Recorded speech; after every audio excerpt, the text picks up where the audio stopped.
കർത്താവേ, ഈ നല്ല പ്രഭാതത്തിൽ ദൈവത്തിന്റെ സാന്നിധ്യത്തിൽ അല്പനിമിഷം ഞങ്ങൾക്ക് ഒരുമിച്ച് ചെലവിടുവാൻ സാധിച്ചതിന് ഞങ്ങൾ അങ്ങയോട് നന്ദി പറയുന്നു.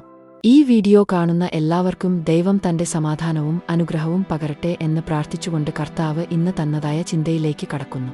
ഇന്ന് നാം നമ്മുടെ ഹൃദയത്തെ തൊടുന്നതായ കർത്താവിന്റെ ചില അത്ഭുത പ്രവർത്തികൾ വീണ്ടും ധ്യാനിക്കാൻ പോകുകയാണ്. 2000 വർഷങ്ങൾക്ക് മുൻപ് പലസ്തീനിലെ തെരുവുകളിലൂടെ കടന്നുപോയ ഒരു മനുഷ്യപുത്രൻ. അവൻ സ്പർശിച്ചവർ സൗഖ്യം പ്രാപിച്ചു, അവൻ നോക്കിയവർക്ക് പ്രത്യാശ ലഭിച്ചു. യേശുക്രിസ്തു ചെയ്ത അത്ഭുതങ്ങൾ വെറും മാജിക്കുകളായിരുന്നില്ല, മറിച്ച് ദൈവത്തിന് മനുഷ്യനോടുള്ള കരുണയുടെ അടയാളങ്ങളായിരുന്നു. ഇന്ന് നമുക്ക് ആ അത്ഭുതങ്ങളിലൂടെ ഒന്ന് സഞ്ചരിക്കാം. കാനായിലെ കല്യാണ വീട്ടിൽ യേശു വന്നപ്പോൾ. നമ്മുടെ യാത്ര തുടങ്ങുന്നത് ഗലീലയിലെ കാനായിലെ ഒരു കല്യാണ വീട്ടിൽ നിന്നാണ്. ആഘോഷങ്ങൾക്കിടയിൽ വീഞ്ഞ് തീർന്നുപോയപ്പോൾ ആ കുടുംബം നാണക്കേടിന്റെ വക്കിലെത്തി. അവിടെ യേശു തന്റെ ആദ്യത്തെ അത്ഭുതം പ്രവർത്തിച്ചു. പച്ചവെള്ളത്തെ വീഞ്ഞാക്കി മാറ്റിക്കൊണ്ട് അവൻ ആ കുടുംബത്തിന്റെ മാനം കാത്തു. യോഹന്നാൻ 2:11. യേശു ഇതിനെ അടയാളങ്ങളുടെ ആരംഭമായി ഗലീലയിലെ കാനാവിൽ വെച്ചു ചെയ്തു തന്റെ മഹത്വം വെളിപ്പെടുത്തി. അവന്റെ ശിഷ്യന്മാർ അവനിൽ വിശ്വസിച്ചു. കൊടുങ്കാറ്റിനെ ശാന്തമാക്കുന്ന യേശു. ഒരിക്കൽ ശിഷ്യന്മാരോടൊപ്പം വള്ളത്തിൽ യാത്ര ചെയ്യുമ്പോൾ വലിയൊരു കൊടുങ്കാറ്റുണ്ടായി. തിരമാലകൾ കണ്ട് ഭയന്ന ശിഷ്യന്മാർ അവനെ വിളിച്ചുണർത്തി. പ്രകൃതിയുടെ മേൽ അധികാരമുള്ളവൻ എഴുന്നേറ്റു. അവൻ കാറ്റിനോടും കടലിനോടും കൽപ്പിച്ചു. മർക്കോസ് 4:39. അവൻ എഴുന്നേറ്റു കാറ്റിനെ ശാസിച്ചു, കടലിനോടു അനങ്ങാതിരിക്ക, അടങ്ങുക എന്നു പറഞ്ഞു. കാറ്റു അമർന്നു, വലിയ ശാന്തത ഉണ്ടായി. 5 അപ്പവും 2 മീനും. തന്റെ വചനം കേൾക്കാൻ വന്ന ആയിരക്കണക്കിന് ആളുകൾക്ക് വിശന്നപ്പോൾ അവരെ വെറും കൈയോടെ പറഞ്ഞേക്കാൻ യേശുവിന് മനസ്സുവന്നില്ല. ഒരു ചെറിയ കുട്ടിയുടെ കയ്യിലുണ്ടായിരുന്ന 5 അപ്പവും 2 മീനും കൊണ്ട് 5000-ലധികം പേരെ അവൻ തൃപ്തിപ്പെടുത്തി. കുറവുകളെ സമൃദ്ധിയാക്കുന്ന ദൈവമാണ് അവൻ. പിന്നെ പുരുഷാരം പുല്ലിന്മേൽ ഇരിപ്പാൻ കൽപ്പിച്ചു. ആ 5 അപ്പവും 2 മീനും എടുത്തു, സ്വർഗത്തേക്ക് നോക്കി വാഴ്ത്തി, അപ്പം നുറുക്കി ശിഷ്യന്മാരുടെ പക്കലും ശിഷ്യന്മാർ പുരുഷാരത്തിനും കൊടുത്തു.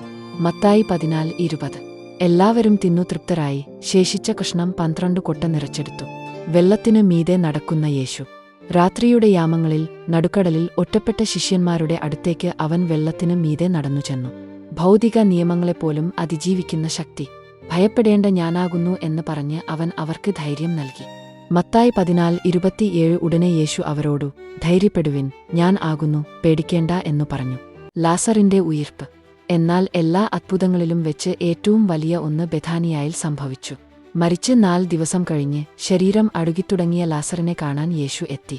മരണത്തിന്റെ മേലും തനിക്ക് അധികാരമുണ്ടെന്ന് തെളിയിച്ചുകൊണ്ട് അവൻ, ലാസറെ, പുറത്തുവരിക എന്നു ഉറക്കെ വിളിച്ചു. യോഹന്നാൻ 11:44. മരിച്ചവൻ പുറത്തുവന്നു. അവന്റെ കാലും കൈയും ശീല കൊണ്ടു കെട്ടിയും മുഖം റൂമാൽ കൊണ്ടു മൂടിയുമിരുന്നു. അവന്റെ കെട്ടു അഴിപ്പിൻ, അവൻ പോകട്ടെ എന്നു യേശു അവരോട് പറഞ്ഞു. ഈ അത്ഭുതങ്ങൾ നമ്മെ കാണിക്കുന്നത് യേശു വെറുമൊരു പ്രവാചകൻ മാത്രമല്ല, ദൈവപുത്രനാണെന്നാണ്. അന്ന് കടലിനെ ശാന്തമാക്കിയ, ലാസറിനെ ഉയിർപ്പിച്ച അതേ ദൈവം ഇന്നും ജീവിക്കുന്നു. നിങ്ങളുടെ ജീവിതത്തിലെ കൊടുങ്കാറ്റുകളെ ശാന്തമാക്കാൻ നമ്മുടെ കർത്താവിനു ഇപ്പോഴും കഴിയും.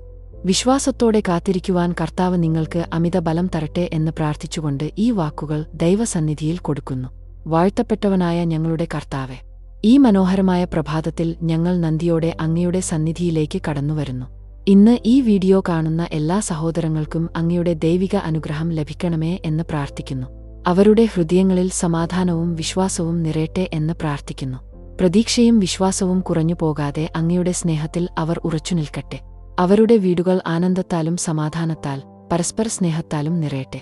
ഭർത്താവിനും ഭാര്യയ്ക്കും മാതാപിതാക്കൾക്കും മക്കൾക്കും സഹോദരങ്ങൾക്കും പരസ്പരം മനസ്സിലാക്കാനും സ്നേഹത്തോടെ ജീവിക്കാനും പരിശുദ്ധാത്മാവ് സഹായിക്കട്ടെ. ഇവരുടെ തൊഴിൽ മേഖലയിൽ കരുത്തും ജ്ഞാനവും ധാരാളമായി കൊടുക്കണമേ എന്ന് പ്രാർത്ഥിക്കുന്നു. ജീവിതത്തിലെ തടസ്സങ്ങൾ നീക്കി മുന്നോട്ടു പോകാനുള്ള ധൈര്യവും കരുത്തും പകരണമേ എന്ന് പ്രാർത്ഥിക്കുന്നു.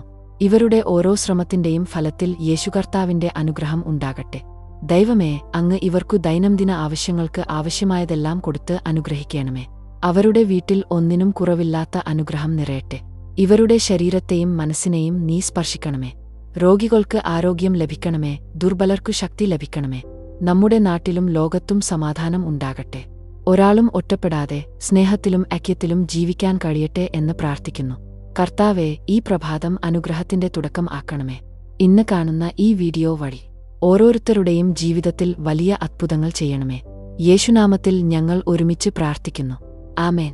ഇന്ന് നിങ്ങൾക്ക് ഈ പ്രാർത്ഥന അനുഗ്രഹമായെങ്കിൽ ദൈവത്തിന്റെ സ്നേഹം മറ്റുള്ളവരിലേക്കും പകരാൻ ഈ വീഡിയോ പങ്കുവെക്കൂ. ദൈവം നിങ്ങളെ അനുഗ്രഹിക്കട്ടെ.